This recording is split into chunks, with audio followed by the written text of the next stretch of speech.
Col du Haut-Jacques, en plein cœur des Vosges, lieu de rendez-vous avec un grand de la presse. Claude Vautrin est né à Nancy, il a fondé le magazine Montagne des Vosges. Il est l'auteur de l'essai Grand Reporter, le pas de côté, et nous a préparé un joli programme. Bonjour, je suis Claude Vautrin, journaliste et écrivain. Je vous emmène aujourd'hui à la rencontre de montagnards.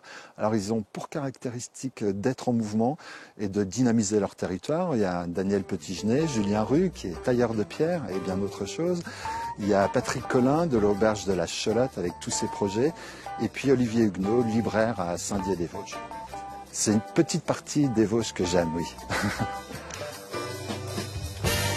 Julien Rue. Daniel.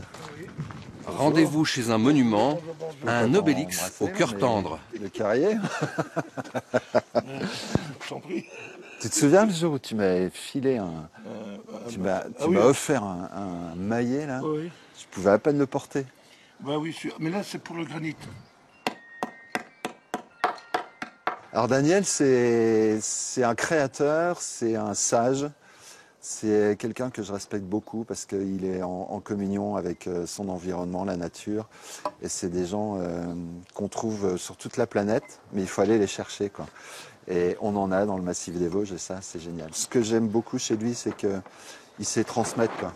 T'as eu combien d'apprentis? Alors j'ai eu 256 apprentis. Il va de soi que c'est le métier par lui-même, le métier, mais avec toujours lié avec une moralité, avec une façon de vivre, une philosophie de vivre, ce que vit un tailleur de pierre. Le compagnon sculpteur sera le sujet d'un prochain reportage de Claude dans le magazine Montagne des Vosges. Les deux hommes se connaissent depuis 30 ans. Entre eux, des liens de granit, ça veut dire beaucoup d'amitié pudique, d'admiration mutuelle, voire de tendresse. Oui, ne m'emmerdez pas, c'est bien comme ça. C'est super. Non, reste comme ça. Change pas. Non, mais surtout pour ça. Dialoguer avec des personnes comme Daniel, c'est se redonner du peps, c'est repartir vers d'autres projets. Enfin, voilà, c'est ce qui me nourrit aussi, quoi. J'ai besoin de ces contacts. Je suis quelqu'un d'assez solitaire, mais ces contacts-là comptent beaucoup, quoi. C'est vrai. Direction les Rouges Eaux, entre Bruyères et Saint-Dié, nous arrivons dans un écrin, l'Auberge de la Chelotte. Ici, chez Patrick Collin, on mange et on dort plus que bien. La Chelotte. Mais pas seulement. C'est une auberge de montagne qui existe depuis 30 ans maintenant. 30 ans cette année. Et moi je l'ai reprise il y a 5 ans. Et j'en ai fait un centre culturel de montagne.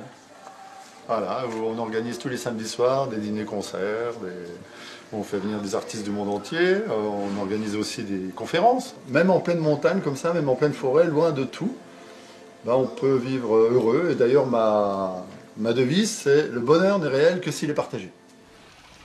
Alors Patrick nous entraîne dehors sur les lieux de son grand projet en cours d'aménagement. On a créé le petit pont, le soleil, le bassin. Puis on avance doucement dans la forêt. Et donc l'endroit va s'appeler comment? La forêt enchantée. Tout simplement. Sur fond d'histoire de sorcières et d'histoire tout court, ce projet fou et ambitieux avance grâce à Internet.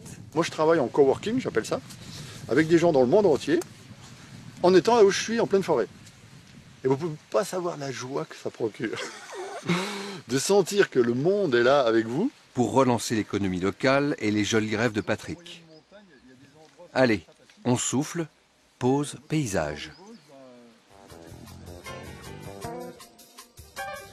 Lorsque tout à coup, non, en fait c'est tout le temps, Claude s'éprend de liberté.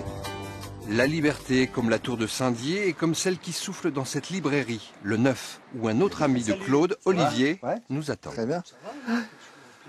Alors Olivier, c'est voilà, c'est le libraire préféré.